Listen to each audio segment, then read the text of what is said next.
Hey, Société Nerf. Aujourd'hui, nous plongeons dans un aspect surprenant des plus grands héros de la Terre. Les Avengers ont eu une équipe en constante évolution, et au fil des années, certains personnages inattendus ont rejoint leur rang. Des anti-héros aux êtres cosmiques, vous pourriez être surpris d'apprendre qui a fait partie des Avengers à un moment donné. Alors, si vous êtes impatient de découvrir 10 personnages que vous ne saviez probablement pas avoir été des Avengers, n'oubliez pas d'appuyer sur le bouton j'aime, de laisser un commentaire avec votre Avenger inattendu préféré et de vous abonner à la chaîne pour plus de contenu sur les super-héros. Maintenant, c'est parti. Doombot, une création de Dr. Doom reprogrammée, est devenu l'un des personnages les plus marquants d'Avengers AI. Cette série suivait une équipe unique de vengeurs robotiques assemblés par Hank Pym. Contrairement aux machines sans émotion habituelles, ce Doombot conservait une grande partie de l'arrogance et de la grandeur de Doom, le rendant à la fois hilarant et imprévisible. Son esprit tranchant a donné lieu à certains des meilleurs moments de la série, avec des répliques cultes comme « Vous m'appellerez par mon titre, Votre Majesté », lorsqu'on l'a simplement traité de robot, ou encore le très sec mais amusant « Je ne suis pas compatible avec les étreintes ». Malgré son appartenance à une équipe de vengeurs largement oubliés, Doombot a apporté une personnalité indispensable au groupe. Si Avengers AI devait revenir un jour, espérons qu'il en soit le cœur, car sans lui, l'équipe ne serait plus la même. Raj n'était qu'un adolescent de 13 ans lorsqu'un accident impliquant des produits chimiques toxiques lui donna une super force, une invulnérabilité et l'apparence d'un homme adulte d'une trentaine d'années. Avec ses nouveaux pouvoirs et son physique impressionnant, il n'attendit pas d'invitation. Il se présenta directement aux Avengers et exigea une place dans l'équipe, soulignant le manque de héros noirs dans leur rang. Malgré son approche audacieuse, Raj finit par devenir un vengeur honoraire. Même après que l'équipe eut découvert son véritable âge, elle reconnut son courage et son potentiel. Bien que son passage parmi les Avengers ait été bref, son histoire reste l'une des plus insolites et inspirantes, prouvant que l'héroïsme ne dépend pas de l'âge, mais du cœur. Daredevil s'est vu offrir une place parmi les Avengers à plusieurs reprises, mais il a toujours refusé, préférant agir seul dans Hell's Kitchen. Cependant, durant New Avengers, il a finalement accepté une invitation de Luke Cage, malgré ses différends avec Captain America à l'époque. Ce fut l'un des rares moments où Matt Murdock a combattu aux côtés des plus grands héros de la Terre, prouvant que même les justiciers de rue peuvent se tenir parmi les légendes. Mais fidèle à lui-même, Daredevil n'est pas resté longtemps. À la fin de New Avengers, il a choisi de s'éloigner et de reprendre son combat en solitaire. Son passage dans l'équipe fut bref, mais il a rappelé que, quand le besoin s'en fait sentir, le diable de Hell's Kitchen est toujours prêt à répondre à l'appel.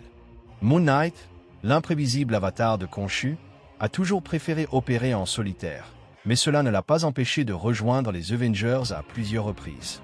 La plupart des fans se souviennent de son passage chez les Secrets Avengers, où il a participé à des missions secrètes aux côtés de l'équipe, ainsi que de son rôle dans Avengers vs X-Men, où il a combattu aux côtés des plus grands héros de la Terre. Cependant, ce que beaucoup ignorent, c'est qu'avant d'être recruté par Captain America, Moon Knight a brièvement fait partie des West Coast Avengers. Durant cette période, il a eu une courte romance avec Tigra et a même formé une petite équipe parallèle avec elle et Mockingbird. Mais comme on pouvait s'y attendre, son temps chez les Avengers fut de courte durée. Mark Spector est finalement retourné à sa vie de justicier solitaire, avant d'être à nouveau recruté par Steve Rogers après les événements de Dark Reign. C'est exact, l'une des X-Men les plus emblématiques de tous les temps a également été une Avenger. Storm a brièvement rejoint l'équipe en novembre 2011, mais son passage fut de courte durée, ne durant qu'environ 6 mois en temps de publication avant son départ en avril 2012. Bien qu'elle semblait parfaitement s'intégrer, sa loyauté envers la cause mutante l'a finalement poussée à s'éloigner. Son départ a eu lieu au début de Avengers vs X-Men, lorsque les Avengers ont lancé leur mission pour envahir Utopia. Sentant la tension monter, Storm s'est précipitée sur l'île, mais, de manière surprenante, elle n'a pas prévenu Cyclo du gigantesque hélicarrier rempli d'Avengers planant au-dessus. Un choix étrange et peu caractéristique pour une héroïne reconnue pour sa sagesse et son leadership, rendant son passage chez les Avengers à la fois oubliable et ironique. Pas tout à fait Venom, mais Agent Venom a bien marqué l'histoire des Avengers. Recruté par Captain America en personne, qui souhaitait garder un œil sur le jeune soldat Flash Thompson ainsi que sur le symbiote imprévisible, Agent Venom a rejoint les Secret Avengers aux côtés de la Torche Humaine originale. Cependant, son intégration au sein de l'équipe n'a pas été simple, il a dû faire ses preuves pour gagner la confiance d'Hawkeye, qui voyait d'un très mauvais œil la présence du symbiote et le danger qu'il représentait. Durant cette période, Agent Venom a également noué une relation amoureuse avec Valkyrie, développant avec elle un lien fort. Toutefois, leur romance a rapidement rencontré des difficultés, devenant une relation compliquée à mesure qu'ils faisaient face à des conflits personnels extérieurs. Malgré ses hauts et ses bas, le passage de Flash parmi les Avengers a prouvé que même quelqu'un au passé tumultueux pouvait trouver sa place parmi les plus grands héros de la Terre. Stature, également connue sous le nom de Cassie Lang, n'était pas seulement une membre des Young Avengers, elle a marqué l'histoire en devenant l'une des rares à rejoindre une équipe principale des Avengers. En intégrant les Mighty Avengers, Cassie a combattu aux côtés de poids lourds comme Hercule, Hulk, Iron Man et Hank Pym, qui portaient alors le nom de Guêpe. Cependant, le destin de Cassie a pris un tournant tragique. Sa relation avec le jeune Vision s'est terminée de manière dramatique lors de Avengers, The Children's Crusade, lui laissant de profondes blessures émotionnelles. Malgré son départ douloureux, Cassie a fait son grand retour dans les comics grâce au Dr. Fatali, qui l'a ramené à la vie. Avec son retour dans l'univers Marvel, il y a fort à parier que Stature pourrait bientôt retrouver les Avengers, prête à reprendre là où elle s'était arrêtée. Sharon Carter, la nièce de la légendaire Peggy Carter, est une présence régulière dans l'univers Marvel depuis 1966.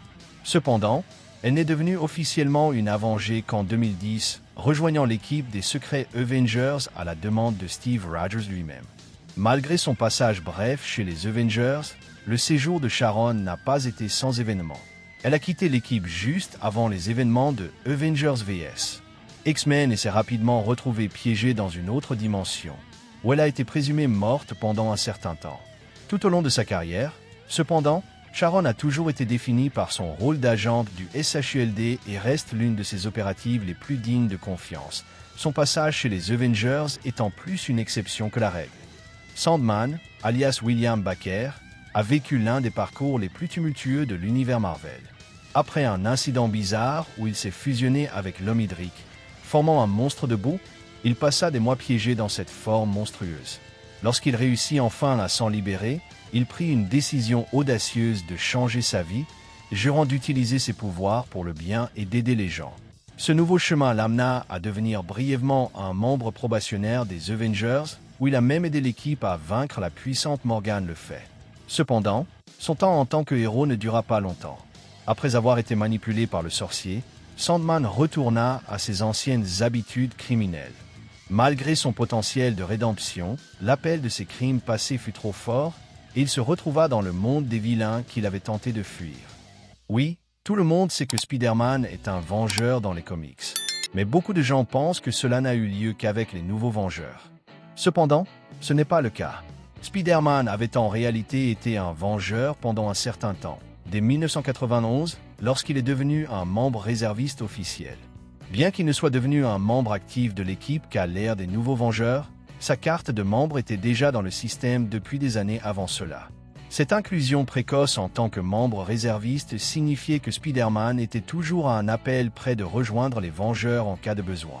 Ce n'est qu'avec la composition des nouveaux Vengeurs que Peter Parker a pleinement pris sa place aux côtés d'autres héros emblématiques, mais ses liens avec l'équipe étaient déjà bien établis bien avant cela. C'est tout pour aujourd'hui. J'espère que vous avez aimé découvrir ces Vengeurs inattendus. Si la vidéo vous a plu, n'oubliez pas de liker, de laisser un commentaire pour me dire quel personnage vous a surpris, et bien sûr, de vous abonner à la chaîne pour plus de contenu. Merci et à bientôt.